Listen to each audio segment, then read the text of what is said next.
Good morning, good morning. Thank you, please. Thank you. Good to see this cabinet and staff together here. Thank you.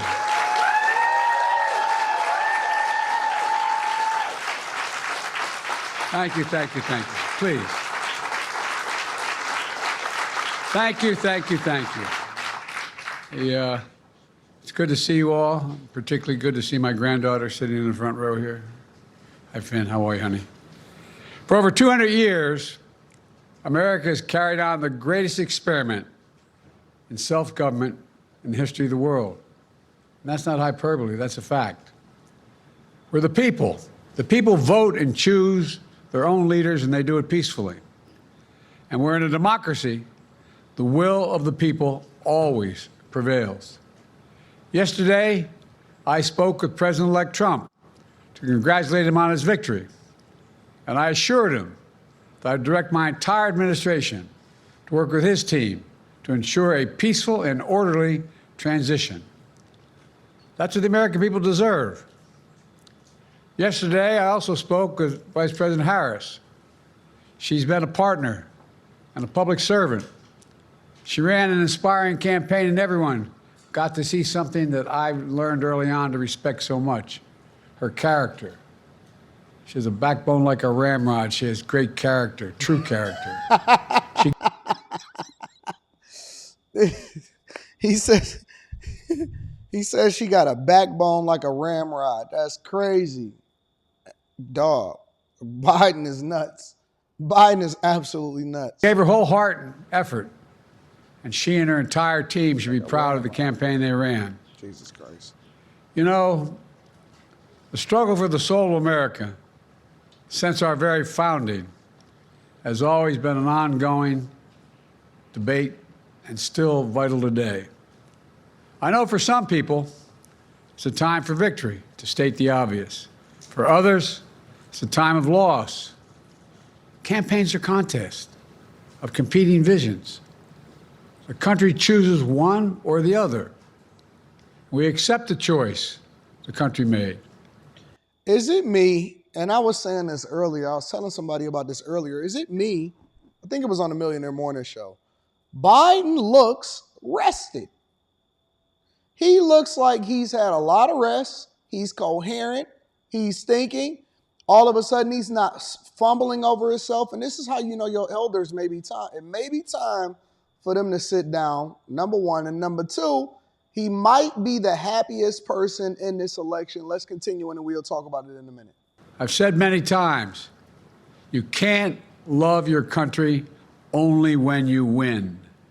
You can't love your neighbor He hasn't even stumbled over only any when words, you agree. man. Something I hope we can do, no matter who you voted for, is see each other not as adversaries, but as fellow Americans.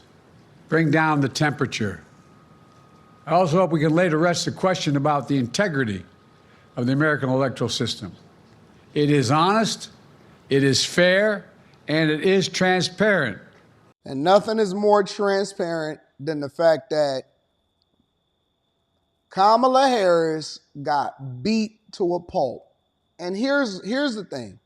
I don't believe, and I'm going to talk about this a little bit more tomorrow, or maybe even tonight on After Hours, so make sure y'all tap into After Hours. I don't believe that Biden, in any way, shape, or form, and maybe that's one of the reasons why he's mentioning this right now, got 81 million votes. Barack Obama got 69 million votes. 69 million votes. Are you telling me that Biden got 81 million votes during the pandemic too? Trump won the popular vote. Kamala Harris didn't even come close. Barack Obama was to be probably the most famous Democrat that's still living today, and he got 69 million votes. You telling me Biden got 12 million more votes than Barack Obama? I still don't believe that, and I believe that Trump won 3 times. That's just my personal opinion, but let's continue. And it can be trusted, win or lose. I also hope we can restore the respect for all our election workers who busted their necks and took risks at the outset We should thank them. Thank them for staffing voting sites, counting the votes, protecting the very integrity of the election. Many of them are volunteers who do it simply out of love for their country. And as they did their duty as citizens, I will do my duty as president. I'll fulfill my oath, and I will honor the Constitution. On January 20th, we'll have a peaceful transfer of power here in America. I'm so happy. To all our incredible staff, supporters, cabinet members, all the people who've been hanging out with me for the last 4 years, God love you, as my mother would say. Thank you so much. You put so much into the past 4 years. I know it's a difficult time. You're hurting. I hear you and I see you. But don't forget all that we accomplished. It's been a historic presidency. Not because I'm president, because what we've done, what you've done. A presidency for all Americans. Much of the work we've done is already being felt by the American people, but the vast majority of it will not be felt over the next 10 years. Crap. That's cap. And let me tell you what he's trying to do. They trying to set themselves up. I didn't even catch this the first time that I seen this. They trying to set themselves up to take credit for what Trump is about to do for the American people shortly in the next 4 years.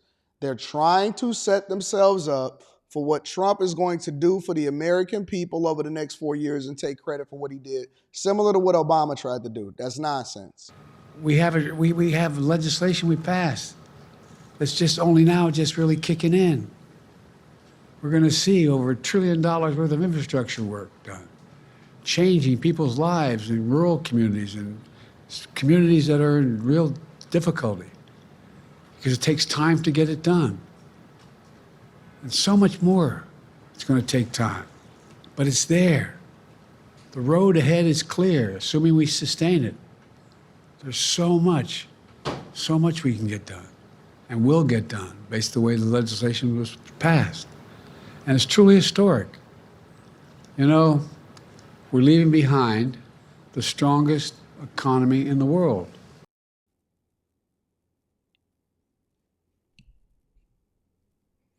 Then why they vote y'all out? Actually, I think that Biden is probably one of the reasons that I think that Biden seems coherent is A, because he got a lot of sleep, and B, he probably wanted them to win, because the first phone call that I would make if I'm Biden is to Nancy Pelosi, Kamala Harris, and all of them and say, I told you so. I told you you couldn't do. She did worse than he probably would have did, and then nobody could do any worse than what she just did, because they lost the Senate, the Republicans got the House, and they just absolutely mollywopped them all across the board, when the reason that he got pushed out is because Nancy Pelosi and all of the rest of the Democrats feared what would happen down ballot and that they would lose all of these different seats. Well, they did. They did. Her prediction was right. Her prediction was right, but it happened under Kamala Harris. I know people are still hurting, but things are changing rapidly. Together, we've changed America for the better. Now we have 74 days to finish the term, our term. Let's make every day count. That's the responsibility we have to the American people. Look, folks, you all know it in your lives. Setbacks are unavoidable, but giving up is unforgivable. Setbacks are unavoidable, but giving up is unforgivable. We all get knocked down. But the measure of our character, as my dad would say, is how quickly we get back up. Remember, a defeat does not mean we are defeated. We lost this battle. And the war. The America of your dreams is calling for you to get back up. That's the story of America for over 240 years and counting. It's a story for all of us, not just some of us. The American experiment endures. We're going to be okay, but we need to stay engaged. We need to keep going. And above all, we need to keep the faith.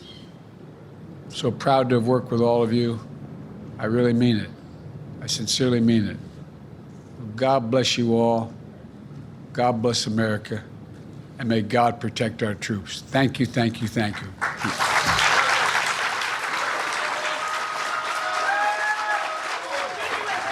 President Biden making his first speech after the resounding presidential loss for Kamala Harris. They're at the White House, walking away now. There is so much to discuss. Evan Osnos with this. Yeah, he happy that she got up out of there. And I would be too. My lasting legacy can't be. It probably did him a favor because he was going to lose anyway. But they wasn't going to lose this bad. And my lasting legacy can't be that I stole 81 million votes, but then at the same time, I got trounced in the following election because the people wasn't rocking with me. Y'all let me know what y'all think inside of the comments. Make sure y'all tap into the Patreon. Link is in the description. Also, Teach Henley, 40% off your first order, 20% off for life. And then last but not least, come and kick it with me in Detroit, December 14th. Discount code with the tickets is down in the description. I love you. I appreciate you. Let me know what y'all think inside of the comments. Tap in the after hours tonight. It's going to be great.